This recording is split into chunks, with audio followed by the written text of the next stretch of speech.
Il était 16 heures, ce jeudi 18 février, quand l'aéronef flambant neuf, floqué des insignes de Air Côte d'Ivoire, se posait sur le tarmac de l'aéroport international Félix Houphouët-Boigny d'Abidjan.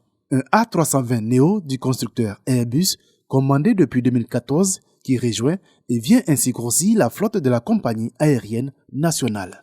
Nous sommes partis de 3 machines en location à aujourd'hui 10 machines, dont 6 en propre. Aujourd'hui, cette machine, ce A320 Neo qui arrive, va compléter à 7 le nombre de machines acquises en propre par la compagnie sur les 10. Cette acquisition vient surtout renforcer les ambitions de l'industrie aérienne de la Côte d'Ivoire et le pays entend se doter des moyens à la mesure de ses ambitions.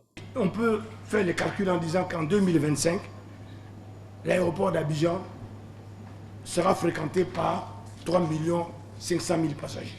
Or, cet aéroport actuel, il est fait pour seulement 2 millions de passagers. Donc nous plaidons donc que les travaux de construction du futur aéroport commencent dès maintenant, afin de fluidifier plus tard donc le passage des passagers. Pour l'heure, l'A320neo reste la principale fierté de la compagnie aérienne et des autorités ivoiriennes. Celles-ci ont réaffirmé leur soutien au plan de développement d'Air Côte d'Ivoire. Premièrement pour l'extension de l'aéroport, deuxièmement pour continuer à mettre en œuvre le plan de compétitivité d'Air Côte d'Ivoire. Combien de pays des zones ouest africaines et du centre disposent comme nous de compagnies nationales qui survivent au-delà de la 5e année de leur exploitation? La Côte d'Ivoire, incontestablement, est un exemple.